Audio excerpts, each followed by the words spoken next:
ಸತ್ಯನಾರಾಯಣ ಸ್ವಾಮಿ ವ್ರತಕಥೆಯ ಕನ್ನಡ ಅನುವಾದದ ಧ್ವನಿಸುರುಳಿಯನ್ನು ನಾಡಿನ ಜನತೆಗೆ ಸಮರ್ಪಿಸುತ್ತಿದ್ದೇವೆ.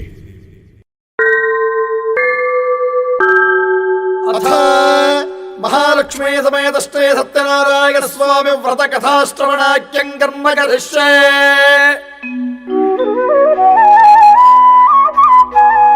ಜಗವ ಸುತ್ತಿಹುದಲ್ಲ ನಿನ್ನ ಮಾಯೆಯ, ನಿನ್ನ ಸುತ್ತಿಹುದಲ್ಲ ಎನ್ನ ಮನವಯ್ಯ. ಜಗಕ್ಕೆ ಬಲ್ಲಿದ ನೀನು, ನಿನಗೆ ಬಲ್ಲಿದ ನಾನು. ಮೂಜಗವು ನಿನ್ನೊಳಗೆ, ನೀನೇ ಎನ್ನೊಳಗೆ. ಕರಿಯು ಕನ್ನಡಿಯಲ್ಲಿ ಅಡಗಿರ್ಪತೆರನಂತೆ. ಎನ್ನೊಳಡರಿದೆಯೋ ಪುರಂದರ ವಿಠಲ, ಎನ್ನೊಳಡರಿದೆಯೋ ಪುರಂದರ ವಿಠಲ. ಜೈ ಭೋಲೋ ಸತ್ಯನಾರಾಯಣ ಸ್ವಾಮಿ ಕೀ. ಹಿಂದೆ ಪೂರ್ವಕಾಲದಲ್ಲಿ ವಸಿಷ್ಠರೇ ಮುಂತಾದ ಋಷಿಗಳೆಲ್ಲರೂ ಅರಣ್ಯದಲ್ಲಿ ಶ್ರೇಷ್ಠವಾದಂತಹ ನೈಮಿಷಾರಣ್ಯವೆಂಬ ಜ್ಞಾನಾರಣ್ಯದಲ್ಲಿ ಲೋಕ ಕಲ್ಯಾಣಾರ್ಥವಾಗಿ 1000 ವರ್ಷಗಳ ಕಾಲ ಅಮೋಘವಾದಂತಹ ಸತ್ರ ಎಂಬ ಯಾಗವನ್ನು ಆಚರಣೆ ಮಾಡುತ್ತಿದ್ದಾರೆ. ಪ್ರತಿದಿನವೂ ಯಾಗವು ಮುಗಿದು ವಿಶ್ರಾಂತಿಯನ್ನು ಪಡೆಯುತ್ತಿರುವ ಸಂದರ್ಭದಲ್ಲಿ 18 ಪುರಾಣಗಳನ್ನು ಬಲ್ಲಂತಹ ಮಹಾತಪಸ್ವಿಗಳಾದಂತಹ ಸೂತ ಮಹಾಮುನಿಗಳನ್ನು ಕುರಿತು ಒಬ್ಬೊಬ್ಬ ಋಷಿಯು ಒಂದೊಂದು ದಿನ ಲೋಕಕ್ಕೆ ಬೇಕಾಗತಕ್ಕ ವಿಚಾರವನ್ನು ಪ್ರಶ್ನೆ ಮಾಡುತ್ತಿದ್ದಾರೆ. ಈ ಸಂದರ್ಭದಲ್ಲಿ ಕಲಿಯುಗದಲ್ಲಿ ಭೂಲೋಕದ ಮಾನವರ ವಿಚಾರವು ಬಂದಾಗ ಮಾನವರ ಒಳಿತಿಗೋಸ್ಕರವಾಗಿ ಜಗದ್ರಕ್ಷಕನಾದ ಶ್ರೀಹರಿಯು ಜ್ಞಾನಿಗಳಾದ ನಾರದರಿಗೋಸ್ಕರ ಹೇಳಿದ ಶ್ರೀ ಸತ್ಯನಾರಾಯಣ ಸ್ವಾಮಿಯ ವ್ರತದ ಕಥೆಯನ್ನ ಜ್ಞಾನಿಗಳು ವಿಚಾರ ಮಾಡುತ್ತ ಕಾಲವನ್ನು ಕಳೆಯುತ್ತಿರುವಾಗ ಒಮ್ಮೆ ನಾರದ ಮಹರ್ಷಿಗಳು ಭಗವನ್ನಾಮ ಸಂಕೀರ್ತನೆಯನ್ನು ಮಾಡುತ್ತಾ ಎಲ್ಲ ಲೋಕಗಳನ್ನು ಸಂಚಾರ ಮಾಡುತ್ತಿರುವಾಗ ಭೂಲೋಕಕ್ಕೆ ಬಂದಿದ್ದಾರೆ.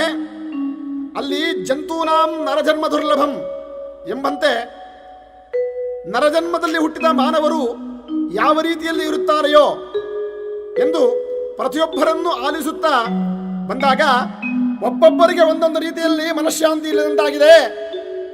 ಕೆಲವರು ಆರೋಗ್ಯ ಬಾಧೆಯಿಂದಾಗಿ, ಕೆಲವರು ಮಕ್ಕಳಿಲ್ಲದೆ, ಕೆಲವರು ಹುಟ್ಟಿದಂತಹ ಮಕ್ಕಳು ಒಳ್ಳೆಯವರಾಗಲಿಲ್ಲವಲ್ಲ ಎಂಬುದಾಗಿ, ಮತ್ತೆ ಕೆಲವರು ದೈವಶಾಪಕ್ಕೆ ಗುರಿಯಾಗಿ, ಮತ್ತೆ ಕೆಲವರು ಪ್ರಾಣಿ ಹತ್ಯೆಗಳನ್ನು ಮಾಡಿ, ಮತ್ತೆ ಕೆಲವರು ಮಾತಾಪಿತೃ ಗುರು ಶಾಪಕ್ಕೆ ಗುರಿಯಾಗಿ, ಮತ್ತೆ ಕೆಲವರು ಸ್ವಾರ್ಥ ಚಿತ್ತತೆಯಿಂದಾಗಿ ನಾನಾ ತೊಂದರೆಗಳನ್ನು ಅನುಭವಿಸುತ್ತಿರುವುದನ್ನು ಕಂಡಂತಹ ನಾರದ ಮಹರ್ಷಿಗಳು ಸದಾ ಮನಸ್ಸಿನಲ್ಲಿ ಒಳ್ಳೆಯದನ್ನೇ ಬಯಸುವ ತ್ರಿಕಾಲಜ್ಞಾನಿಗಳಾದ ನಾರದ ಮಹರ್ಷಿಗಳು ಕೆಲಕಾಲ ಆಲೋಚಿಸಿ ವೈಕುಂಠವಾಸನಾದ ಶ್ರೀಹರಿಯ ಸನ್ನಿಧಾನಕ್ಕೆ ಹೋಗಿ, ಎಲೆಯ ದೇವದೇವನೇ, ಜಗವೆಲ್ಲವೂ ಸಹ ನಿನ್ನ ಮಾಯೆಯಿಂದ ಕೂಡಿದೆ.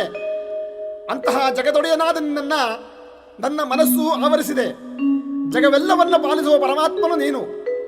ಅಂತಹ ನಿನ್ನನ್ನು ಆರಾಧಿಸುವವನು ನಾನಾಗಿರುವೆನು. ಎಲ್ಲ ಪ್ರಾಣಿಗಳ ಹೃದಯದಲ್ಲಿಯೂ ನೀನೇ ನೆಲೆಸಿರುವಾಗ ಬ್ರಹ್ಮಾದಿ ಸಮಸ್ತ ದೇವತೆಗಳು ಕೂಡ ನಿನ್ನ ಲೀಲೆಯನ್ನು ತಿಳಿಯಲು ಅಶಕ್ಯರಾಗಿರುವರು.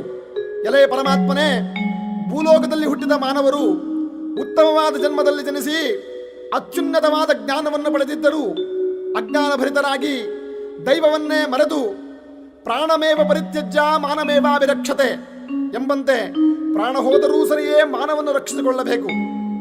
ಅಂತಹ ಮಾನವನ್ನು ರಕ್ಷಿಸಿಕೊಂಡು ಒಂದು ದಿನದ ಜೀವನೋಪಾಯವನ್ನು ಸಾಗಿಸಿಕೊಳ್ಳಲಾಗದೆ ಗುರಿ ಹಿರಿಯರೆಂಬ ಭೇದವನ್ನು ಮರೆತು, ತಂದೆ ತಾಯಿಗಳೆಂಬ ವಾತ್ಸಲ್ಯವನ್ನು ಮರೆತು, ಸತ್ಯ ಧರ್ಮ ನ್ಯಾಯಗಳನ್ನು ಮರೆತು ಕಾಮಕ್ರೋಧಗಳಿಗೆ ವಶರಾಗಿ ಕಲಿ ಕಷ್ಟಕ್ಕೆ ಸಿಲುಕಿ ನರಳುತ್ತಿದ್ದಾರೆ. ಈ ಪ್ರಕಾರವಾಗಿ ಭೂಲೋಕದಲ್ಲಿರುವ ಮಾನವರು ಸರ್ವ ದುಃಖಗಳಿಂದಲೂ ವಿಮುಕ್ತರಾಗಿ ಸುಖ ಶಾಂತಿಯಿಂದ ಜೀವನೋಪಾಯವನ್ನು ನಡೆಸಬೇಕಾಗಿದ್ದರೆ ಏನನ್ನು ಮಾಡಬೇಕೆಂಬುದಾಗಿ ಶ್ರೀಮನ್ನಾರಾಯಣನನ್ನು ಕೇಳಲಾಗಿ ಆನಂದಭರಿತನಾದ ಭಗವಂತನು, ಎಲೆ ನಾರದ ಮಹರ್ಷಿಯೇ, ನೀನು ಕೇಳಿದಂತೆ ಮಾನವರ ಸರ್ವ ದುಃಖಗಳೂ ಪರಿಹಾರವಾಗಿ ಸುಖಿಸಬೇಕಾಗಿದ್ದರೆ ಸರ್ವವೇದಗಳ ಸಾರವೂ ಹೇಳುವಂತೆ ಪರೋಪಕಾರ ಪುಣ್ಯಾಯ ಪಾಪಾಯ ಪರಪೀಡನಂ ಎಂದರೆ ಅನ್ಯರಿಗೆ ಉಪಕಾರವನ್ನು ಮಾಡುತ್ತಾ ಬೇರೆಯವರ ಮನಸ್ಸಿಗೆ ನೋವನ್ನುಂಟು ಮಾಡದಿರುವುದೇ ಪುಣ್ಯವಾಗಿರುತ್ತದೆ.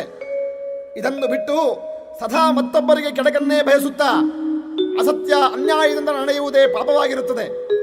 ಮಾನವನಾದವನು ಆಯುಕ್ಷೀಣಂ ನ ಜಾಯಂತೆ ತಸ್ಮಾತ್ ಜಾಗ್ರತ ಎಂಬಂತೆ ಅವನಿಗೆ ಶಕ್ತಿ ಇರುವಾಗಲೇ ಉತ್ತಮ ಜ್ಞಾನಿಗಳಂತೊಡಗೂಡಿ ಪ್ರತಿದಿನವೂ ಭಗವಂತನನ್ನು ಸ್ಮರಿಸುತ್ತಾ ಅವನಿಗೆ ಅವಕಾಶವಾದಾಗ ನಾರಾಯಣನಾದ ನನ್ನನ್ನ ಸತ್ಯನಾರಾಯಣನೆಂಬುದಾಗಿ ಹೇಳಿ ಉತ್ತಮ ಬ್ರಾಹ್ಮಣರಿಂದ ಒಳಗೂಡಿ ಸಜ್ಜನಯುಕ್ತನಾಗಿ ಇಷ್ಟಮಿತ್ರ ಬಂಧುಗಳನ್ನೊಡಗೂಡಿ ಮನೆಯನ್ನು ತಳಿರು ತೋರಣಗಳಿಂದ ಅಲಂಕರಿಸಿ ಶುದ್ಧವಾದ ಪ್ರದೇಶದಲ್ಲಿ ರಂಗವಲ್ಯಾದಿಗಳಿಂದ ಅಲಂಕರಿಸಿದ ಸ್ಥಳದಲ್ಲಿ ಶ್ರೀ ಲಕ್ಷ್ಮೀ ಸಮೇತನಾದ ಸತ್ಯನಾರಾಯಣ ಸ್ವಾಮಿಯ ಕಲಶವನ್ನು ಪ್ರತಿಷ್ಠಾಪಿಸಿ ಆ ಕಲಶದಲ್ಲಿ ಪಂಚಫಲಗಳನ್ನು ಪಂಚಪಲ್ವಗಳಾದ ಅತ್ತಿ, ಅರಳೆ, ಹಲಸೆ, ನೇರಳೆ, ಮಾವು ಇವುಗಳ ಚಿಗುರನ್ನು ಹಾಗೂ ತೊಗಟೆಗಳನ್ನು ಹಾಕಿ ಯಥಾಶಕ್ತಿ ದಕ್ಷಿಣೆಯನ್ನು ಕಲಶದಲ್ಲಿ ಇಟ್ಟು ಶುದ್ಧವಾದ ಜಲವನ್ನು ತುಂಬಿ ವೇದ ಮಂತ್ರಗಳಿಂದ ಸತ್ಯನಾರಾಯಣ ಸ್ವರೂಪನಾದಂತಹ ಸತ್ಯನಾರಾಯಣನನ್ನ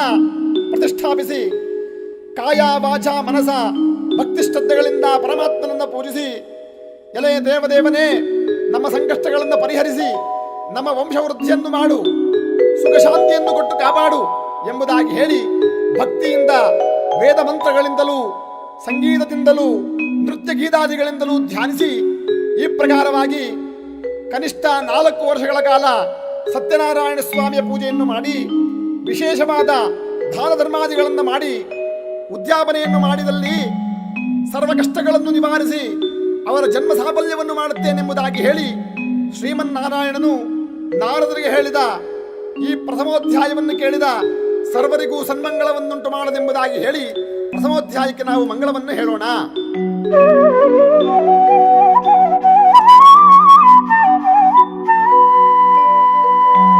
ಶ್ರೀಶೈಲವಾಸ ಶೇಷಾದ್ರಿವಾಸ ಗರುಡಾದ್ರಿವಾಸ ವೆಂಕಟಾದ್ರೀಶ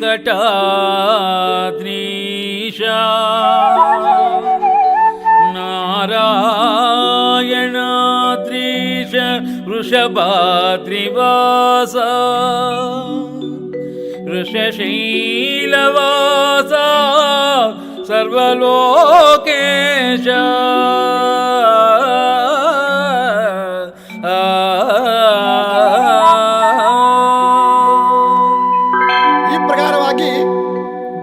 ಜಗದೊಡೆಯನಾದ ಶ್ರೀ ಸತ್ಯನಾರಾಯಣ ಸ್ವಾಮಿಯ ಪೂಜಾ ಬಲವನ್ನು ವಿವರಿಸುತ್ತಾ ಕಾಶಿ ಕ್ಷೇತ್ರದಲ್ಲಿ ಸಕಲ ಶಾಸ್ತ್ರ ಪಾರಂಗದನು ವೇದಜ್ಞಾನ ಸಂಪನ್ನನೂ ಆದ ಒಬ್ಬ ಬ್ರಾಹ್ಮಣೋತ್ತಮನಿದ್ದನು.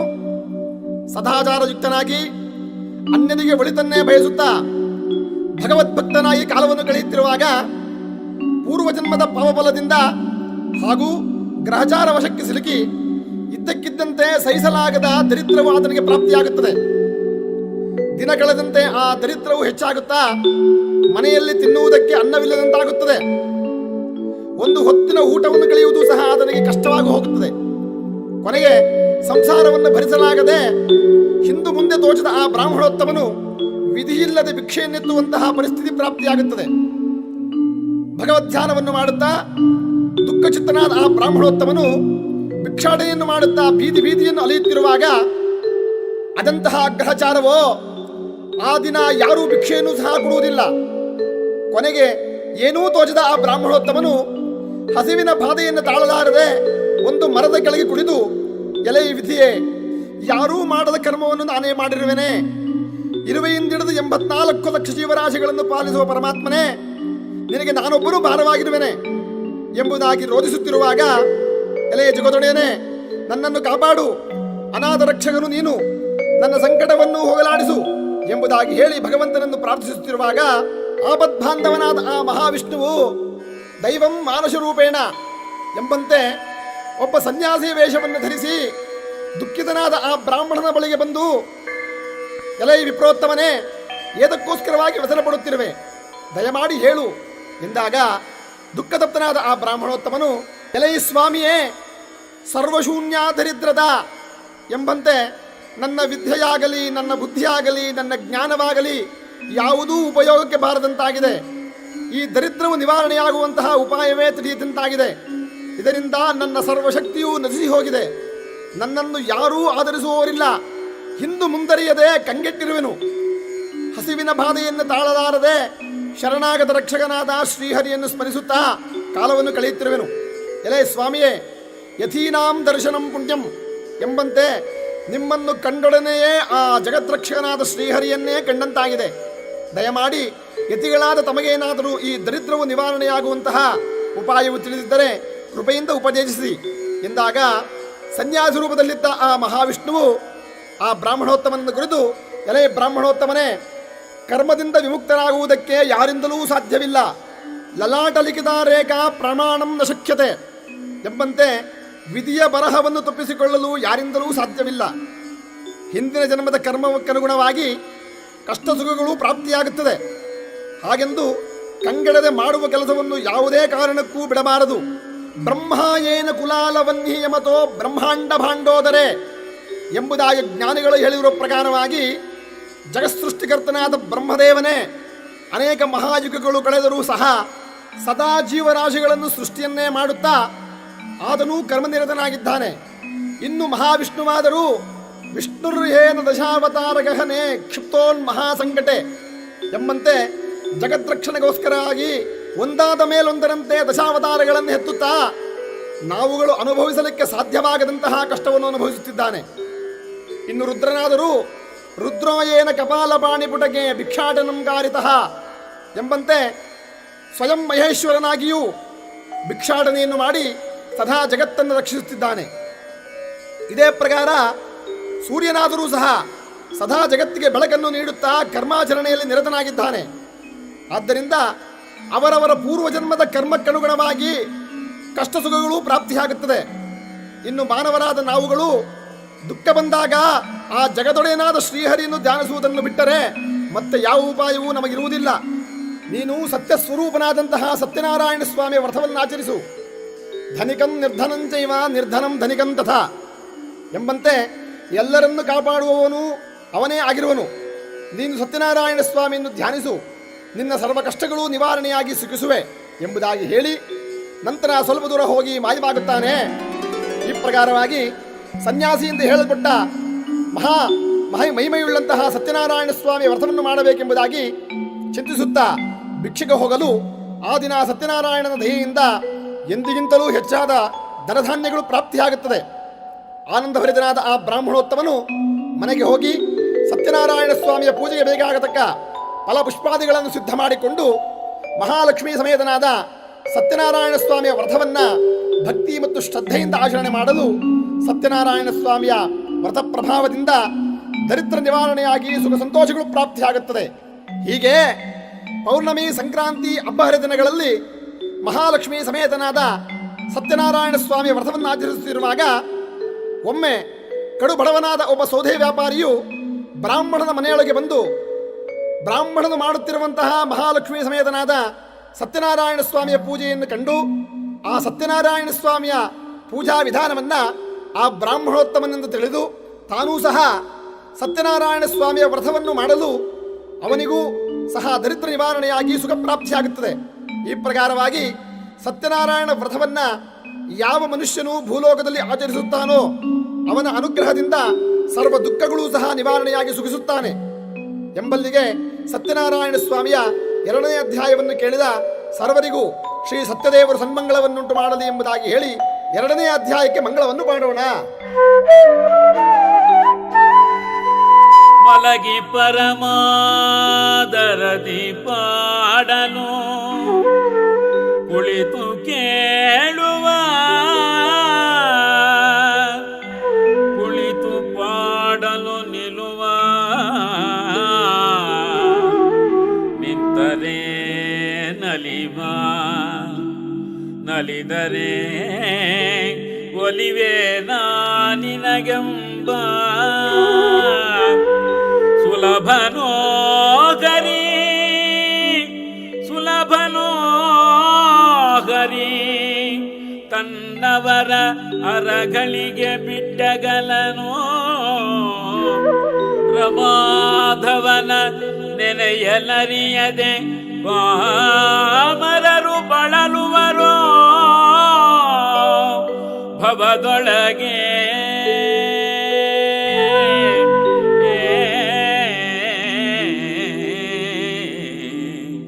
ಪಾಮರರು ಬಳಲುವರೋ ಭವದೊಳಗೆ.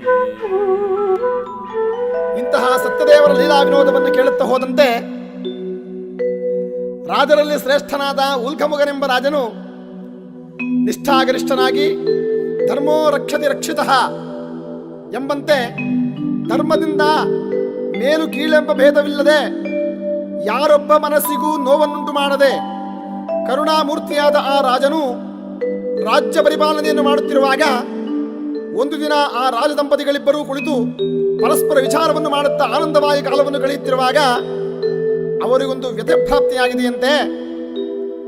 ಭಗವಂತನು ನಮಗೆ ಎಲ್ಲ ಭಾಗ್ಯವನ್ನು ಕೊಟ್ಟಿದ್ದಾನೆ, ಆದರೆ ಅಪುತ್ರಸ್ಯ ಗತಿರ್ನಾಸ್ತಿ ಎಂಬುದಾಗಿ ಎಷ್ಟು ದಾನ ಧರ್ಮಗಳನ್ನು ಮಾಡಿದರೂ ಎಷ್ಟು ಭಗವಂತನನ್ನು ಧ್ಯಾನಿಸಿದರೂ ಆ ಭಗವಂತನು ನಮ್ಮ ಮನೆಯಲ್ಲಿ ಒಂದು ಮಗುವನ್ನು ಕರುಣಿಸಲಿಲ್ಲವಲ್ಲ.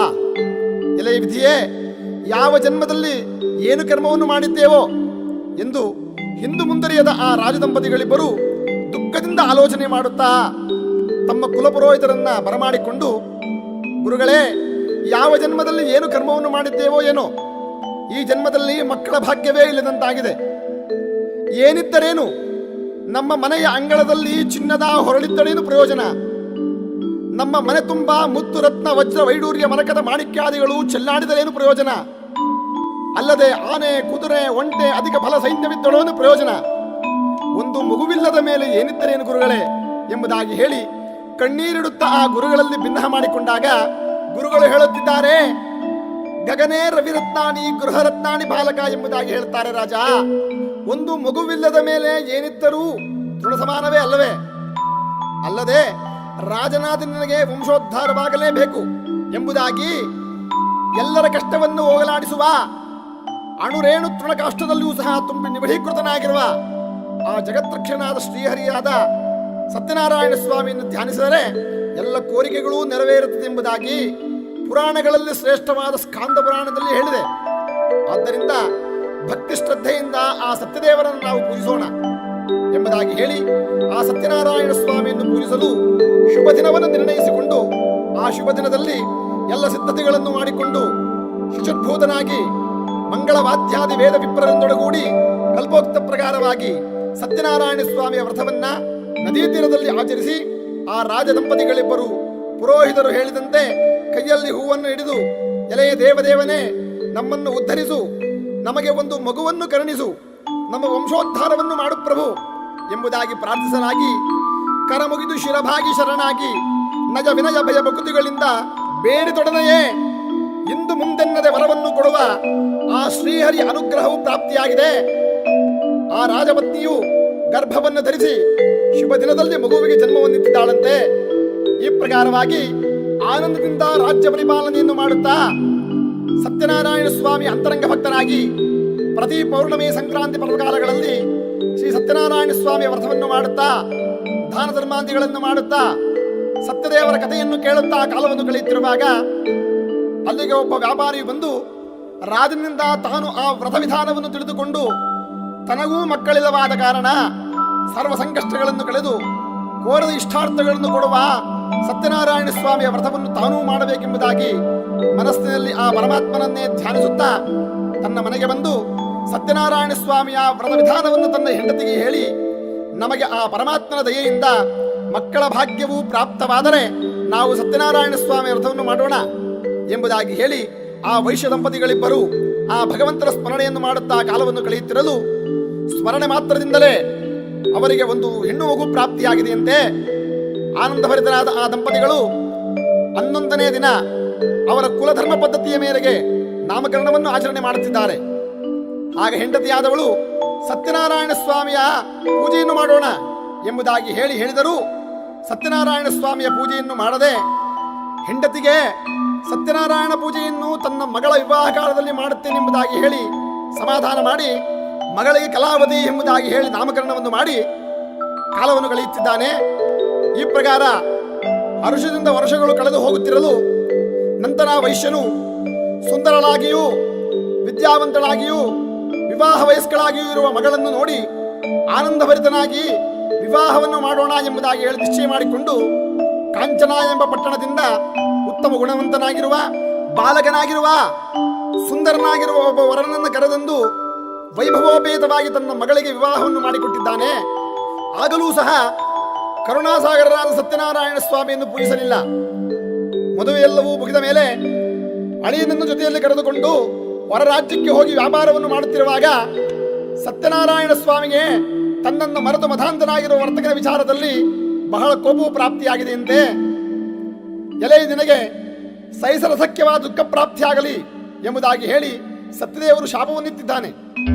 ಆ ಭಗವಂತನ ಶಾಪ ಫಲದಿಂದಾಗಿ ಹೊರ ರಾಜ್ಯದ ರಾಜನ ಅರಮನೆ ಕಳ್ಳರು ಹೊಕ್ಕಿ ರಾಜದ್ರವ್ಯವೆಲ್ಲವನ್ನು ಕದ್ದು ತರುತ್ತಿರಲು ರಾಜಾಜ್ಞೆಯಿಂದ ಆ ಕಳ್ಳರು ಎಲ್ಲೇ ಇರಲಿ ಎಳೆತನ್ನಿ ಎಂಬುದಾಗಿ ಹೇಳಿ ರಾಜಾಜ್ಞೆಯಾಗಿರಲು ಆ ಸೈನಿಕರು ಕಳ್ಳರನ್ನು ಹುಡುಕುತ್ತಾ ಬರುತ್ತಿರಲು ಸೈನಿಕರನ್ನು ಕಂಡಂತಹ ಆ ಕಳ್ಳರು ತಾವು ಕದ್ದಿದ್ದ ದ್ರವ್ಯವೆಲ್ಲವನ್ನು ಅಲ್ಲಿಯೇ ಎಸೆದು ಕಣ್ಣಿಗೆ ಕಾಣದೆ ಮಾಯವಾಗಿದ್ದಾರೆ. ರಾಜನ ಸೈನಿಕರು ಅಲ್ಲಿಗೆ ಬಂದು ರಾಜದರನ್ನು ಕಂಡು ಆ ಚೋರರಲ್ಲಿ ಎಂಬುದಾಗಿ ಹೇಳಿ ಹುಡುಕುತ್ತಿರುವಾಗ ಆ ಸತ್ಯದೇವರ ಶಾಪಕ್ಕೆ ಗುರಿಯಾಗಿರುವ ಆ ವೈಶ್ಯನು ಮತ್ತು ಅವನ ಅಳಿಯನು ಇಬ್ಬರು ಕಣಿಗೆ ಬಿದ್ದಿದ್ದಾರೆ.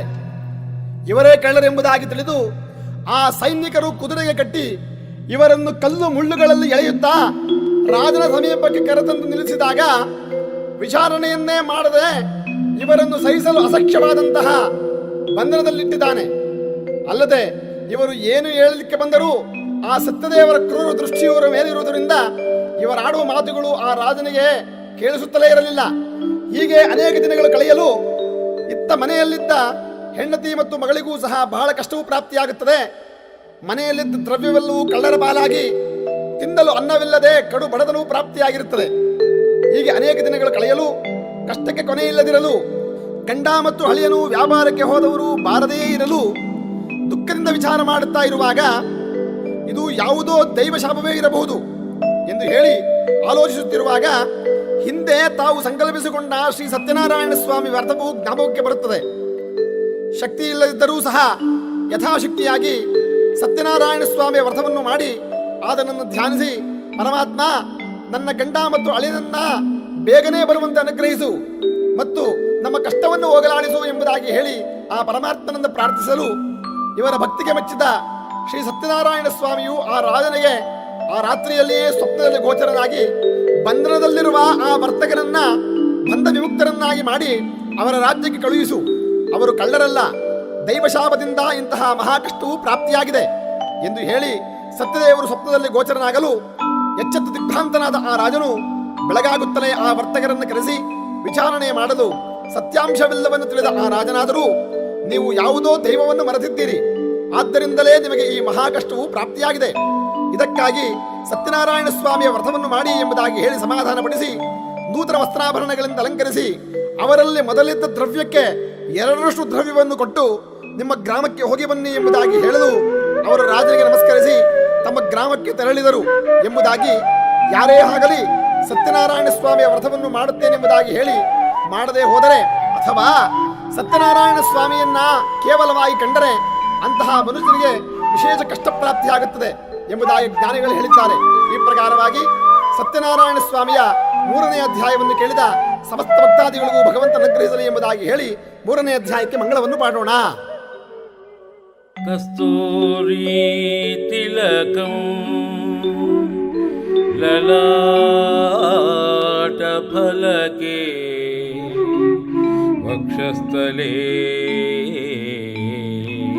ಕೌಸ್ತುಭಂ ನಾಸಾಗ್ರೇ ನವಮೌಕ್ತಿಕಂ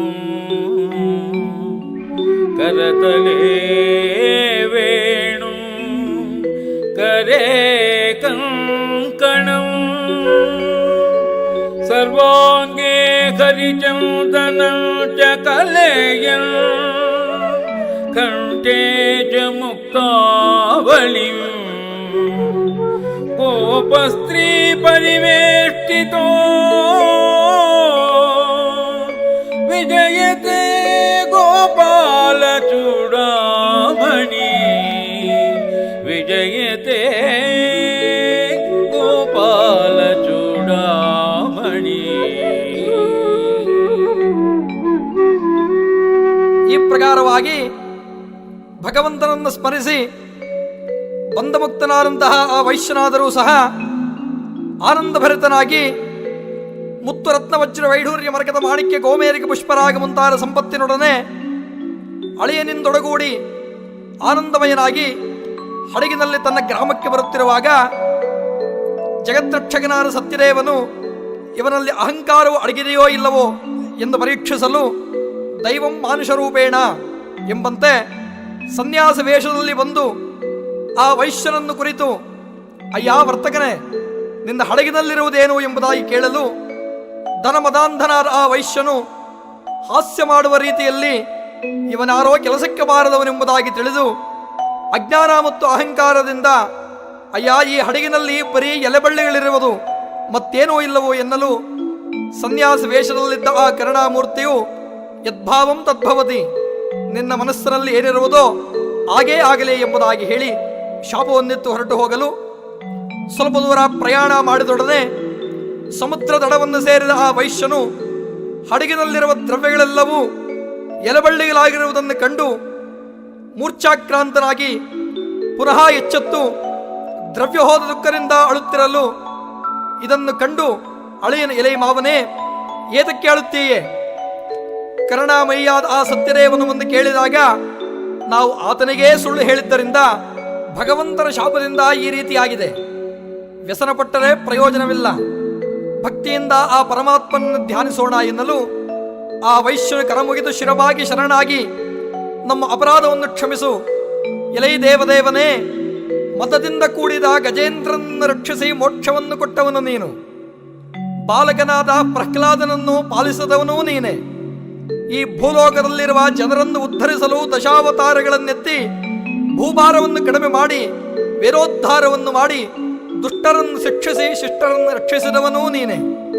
ಕರುಣಾಮಯ್ಯಾದ ಸತ್ಯದೇವನೇ, ನನ್ನಿಂದ ದುಡಿಯಲ್ಪಟ್ಟ ಅಸತ್ಯವನ್ನು ಮನ್ನಿಸು, ನನ್ನನ್ನು ಕಾಪಾಡು ಎಂಬುದಾಗಿ ಹೇಳಿ ಪ್ರಾರ್ಥಿಸಿದೊಡನೆಯೇ ಶರಣು ಎಂದರೆ ಮರಣವಿಲ್ಲದೆ ರಕ್ಷಣೆಯನ್ನು ಕೊಡುವ ಶರಣಾಗತ ರಕ್ಷಕನಾದ ಆ ಸತ್ಯದೇವನು ಇವರ ಭಕ್ತಿಗೆ ಮೆಚ್ಚಿ ಪ್ರತ್ಯಕ್ಷನಾಗಿ, ಇಲೈ ವೈಶ್ಯನೇ, ಅನಿತ್ಯಾನಿ ಶರೀರಾಣಿ ವಿಭವೋ ದೈವ ಶಾಶ್ವತ, ಎಲೈ ವರ್ತಕನೇ, ನಿನ್ನ ಹಿಂದೆ ಹಣವಾಗಲಿ ಧನಕನಕ ವಸ್ತು ವಾಹನಾದಿಗಳಾಗಲಿ ಯಾವುದೂ ಬರುವುದಿಲ್ಲ. ಈ ಶರೀರವು ಅನಿತ್ಯವಾದುದು. ಯಾವ ಸಮಯದಲ್ಲಿ ಪ್ರಾಣಪಕ್ಷಿಯು ಮಾನವ ಶರೀರವನ್ನು ಬಿಟ್ಟು ಹೋಗುವುದೋ ಹೇಳಲು ಸಾಧ್ಯವಿಲ್ಲ. ಮಾನವರ ಜೀವನವು ನೀರಿನ ಮೇಲಿನ ಗುಳ್ಳೆ ಇದ್ದಂತೆ. ಸತ್ಯ ಧರ್ಮಗಳು ಬಿಟ್ಟರೆ ಮತ್ಯಾವುದೂ ನಿಮ್ಮಿಂದೇ ಬರುವುದಿಲ್ಲ. ಸತ್ಯವಂತರಾಗಿ ಬಾಳಿ ಎಂದಿಗೂ ಅಸತ್ಯವನ್ನು ನುಡಿಯಬೇಡಿರಿ.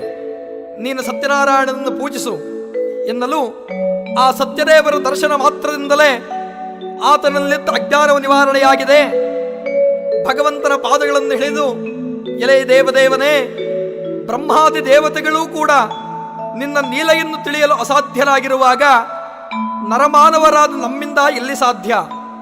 ಅಣೋರಣೀಯಾನ್ ಮಹತೋ ಮಹೀಯಾನ್ ಎಂಬಂತೆ ಇರುವೆಯಿಂದ ಹಿಡಿದು ಅಣುವಿನಲ್ಲೂ ತುಂಬಿ ನಿಬಿಡೀಕೃತನಾಗಿರುವೆ.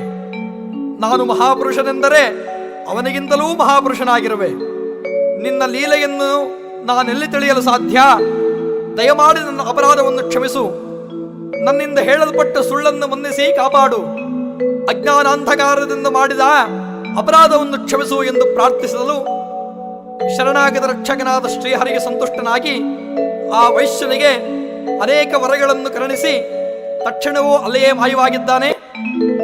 ಅನಂತರ ಆನಂದಭರಿತನಾದ ಆ ವೈಶ್ಯನು ದಯಾಸಾಗರನಾದ ಶ್ರೀಹರಿಯ ಆಶೀರ್ವಾದವನ್ನು ಪಡೆದು ಪರಮಾತ್ಮನ ದರ್ಶನದಿಂದ ನನ್ನ ಜನ್ಮ ಪಾವನವಾಯಿತೆಂಬುದಾಗಿ ತಿಳಿದು ಹಡಗನ್ನು ಹತ್ತಿ ದ್ರವ್ಯವು ತುಂಬಿರುವುದನ್ನು ಕಂಡು ಸಂತೋಷಪಟ್ಟು ಅಳಿಯನೊಡನೆ ತನ್ನ ಊರಿನ ಸಮೀಪಕ್ಕೆ ಬಂದು ತಾವು ಬಂದಿರುವ ವರ್ತಮಾನವನ್ನ ತನ್ನ ಹೆಂಡತಿ ಮತ್ತು ಮಗಳಿಗೆ ತಿಳಿಸಲು ಆ ಸಮಯಕ್ಕೆ ಸರಿಯಾಗಿ ಸತ್ಯನಾರಾಯಣ ಪೂಜೆಯನ್ನ ಆ ವರ್ತಕನ ಹೆಂಡತಿ ಮತ್ತು ಮಗಳು ಇಬ್ಬರೂ ಸಹ ಮಾಡುತ್ತಿರಲು ಪೂಜೆಯನ್ನು ಮುಗಿಸಿದ ವರ್ತಕನ ಮಗಳಾದ ಕಲಾವತಿಯು ಪ್ರಸಾದವನ್ನು ಸ್ವೀಕರಿಸದೆ ಗಂಡನನ್ನು ನೋಡುವ ಆತರದಲ್ಲಿ ಸಮುದ್ರದ ದಡಕ್ಕೆ ಓಡಿದ್ದಾಳೆ.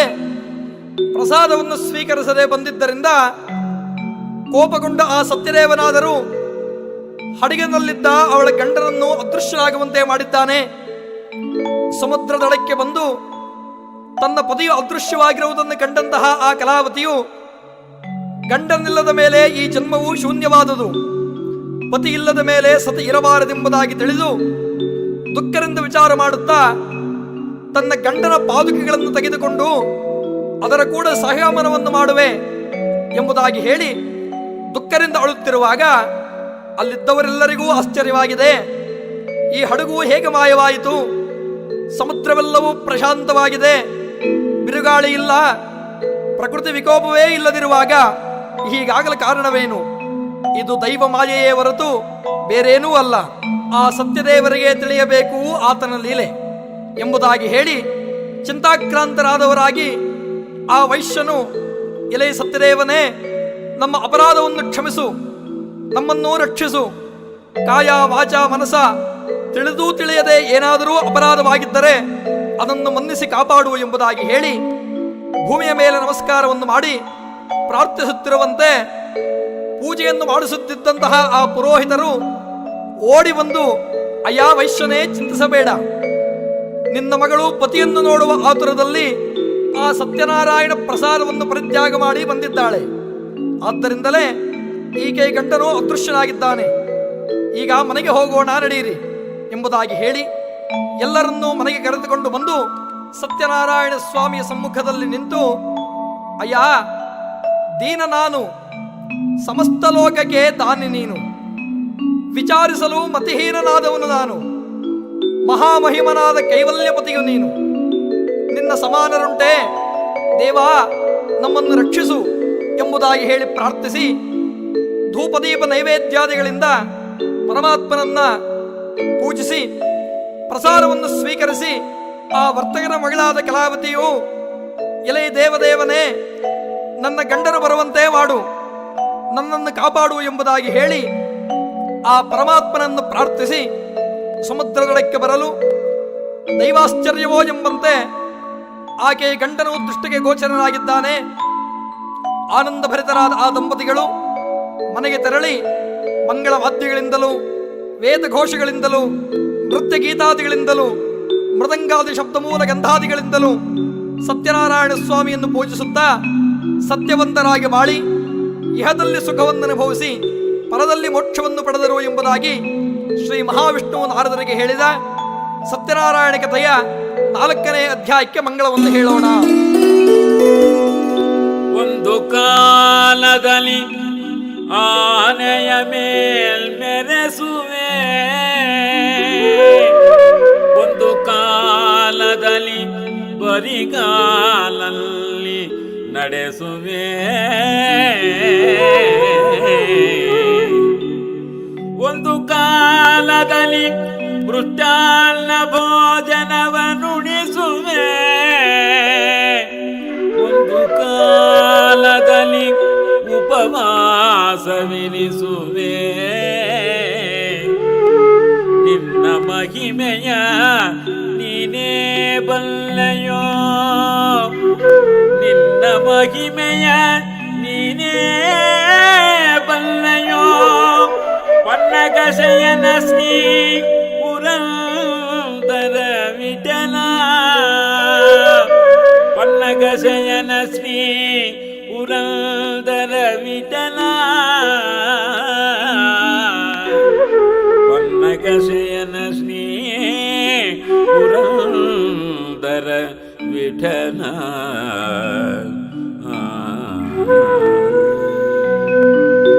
ಈ ಪ್ರಕಾರವಾಗಿ ಸತ್ಯನಾರಾಯಣ ಲೀಲಾ ವಿನೋದದಲ್ಲಿ ಭಗವಂತನಾದ ಸತ್ಯದೇವನು ಹಿಂದೆ ಅಂಗಧ್ವಜನೆಂಬ ರಾಜನು ದೈವಭಕ್ತನಾಗಿದ್ದರೂ ತಾನು ರಾಜ ಎಂಬ ಅಹಂಕಾರಕ್ಕೆ ಸಿಲುಕಿ ಒಂದು ಬಾರಿ ಅರಣ್ಯಕ್ಕೆ ಹೋಗಿ ಪ್ರಜಾರಕ್ಷಣೆಗೋಸ್ಕರ ಅನೇಕ ಮೃಗಗಳನ್ನು ಸಂಹಾರ ಮಾಡಿ ಅರಣ್ಯದ ಒಂದು ಭಾಗದಲ್ಲಿ ಆಯಾಸ ಪರಿಹಾರಾರ್ಥವಾಗಿ ಕುಳಿತುಕೊಳ್ಳಲು ಆ ಅರಣ್ಯದಲ್ಲಿ ದನ ಕಾಯುವ ಹುಡುಗರು ದನಗಳನ್ನು ಮೇಯುವುದಕ್ಕೆ ಬಿಟ್ಟು ವೃಥಾ ಕಾಲಹರಣವನ್ನು ಮಾಡದೆ ಆ ಅರಣ್ಯದಲ್ಲಿಯೇ ಸತ್ಯನಾರಾಯಣ ಪೂಜೆಯನ್ನು ಮಾಡುತ್ತಿರಲು ಧನಮದಾಂಧನಾದ ಆ ರಾಜನು ಕಣ್ಣಿದ್ದರೂ ಕುರುಡನಾಗಿ ಆ ಸತ್ಯನಾರಾಯಣ ಸ್ವಾಮಿಯನ್ನು ನೋಡದೆ ಮದಾಂಧನಾಗಿ ಕುಳಿತಿರಲು ಪೂಜೆ ಎಲ್ಲವೂ ಮುಗಿದ ಮೇಲೆ ಪ್ರಸಾದವನ್ನು ತಂದು ಈತನ ಮುಂದೆ ಇಟ್ಟರೂ ಇವರು ದನ ಕಾಯುವ ಬಡ ಹುಡುಗರು ಎಂಬ ತಾರತಮ್ಯದಿಂದ ಪ್ರಸಾದವನ್ನು ತಿರಸ್ಕಾರ ಮಾಡಿದ್ದಾನೆ. ಇದರಿಂದ ಭಗವಂತನ ಶಾಪಕ್ಕೆ ಗುರಿಯಾಗಿ ಕೇವಲ ಕೆಲವೇ ದಿನಗಳಲ್ಲಿ ಅವನಿಗಿದ್ದ ರಾಜ್ಯವೆಲ್ಲವೂ ಪರಾಧೀನವಾಗಿದೆ. ಅಲ್ಲದೆ ಅವನಿಗಿದ್ದ 100 ಜನ ಮಕ್ಕಳು ಯುದ್ಧದಲ್ಲಿ ಮರಣವನ್ನು ಹೊಂದಿದ್ದಾರೆ. ಆಗ ಆ ರಾಜನಾದರೂ ತನ್ನ ಸರ್ವಸ್ವವನ್ನು ಸತ್ಯನಾರಾಯಣ ಸ್ವಾಮಿಯ ಪ್ರಸಾರವನ್ನ ಸ್ವೀಕರಿಸದೇ ಇದ್ದ ಕಾರಣ ಕಳೆದುಕೊಂಡು ಅನಾಥನಾಗುತ್ತಾನೆ.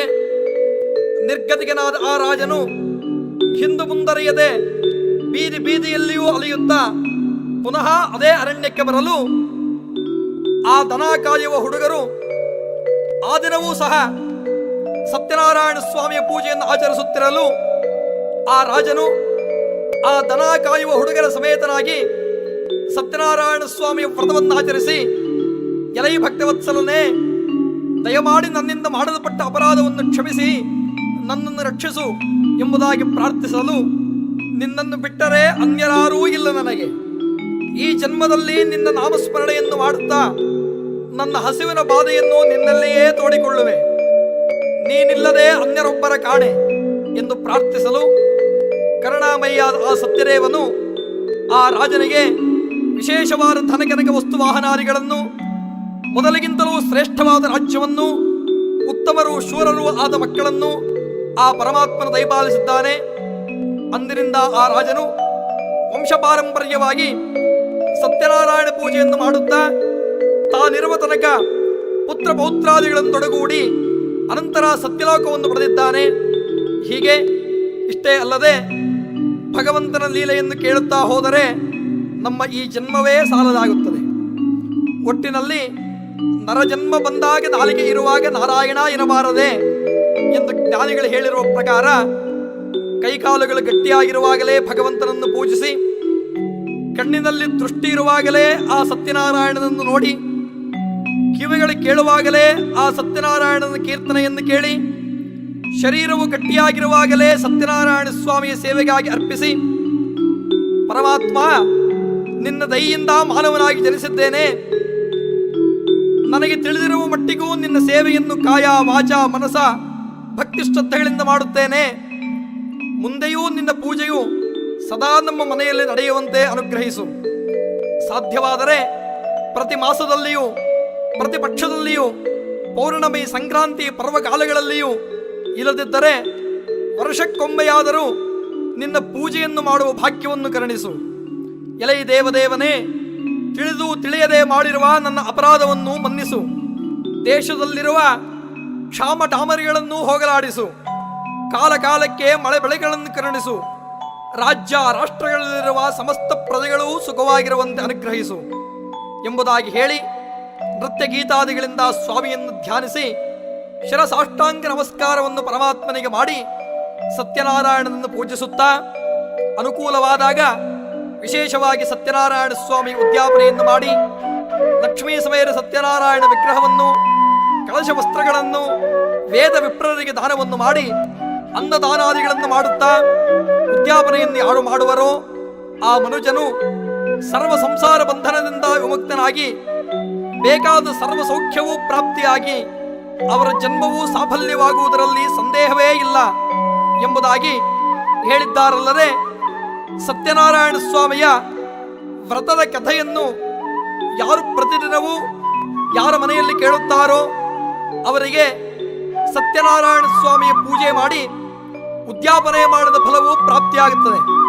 ಅಲ್ಲದೆ ಅವರ ಮನೋಭಿಲಾಷೆಯೂ ಸಹ ಫಲಿಸುತ್ತದೆ.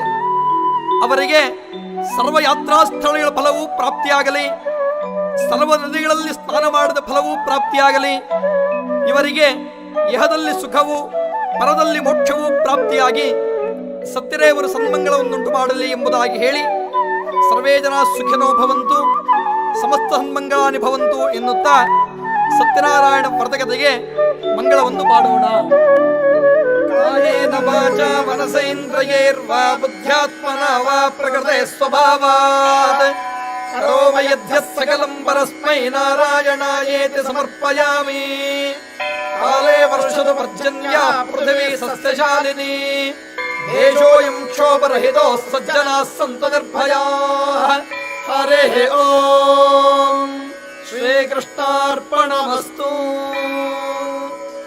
ಶ್ರೀಮತ್ ಪರಮಹಂಸ ಪರಿವ್ರಾಜಕಾಚಾರ್ಯ ಇತ್ಯಾದಿ ಬಿರುದಾಂಕಿತರಾದ ಶ್ರೀ ಶ್ರೀ ಶ್ರೀ ಶಂಕರಾಚಾರ್ಯ ವಿರಚಿತ ಶಿವಾಪರಾಧ ಕ್ಷಮಾಪಣಾ ಸ್ತೋತ್ರದ ಕನ್ನಡ ಅನುವಾದ.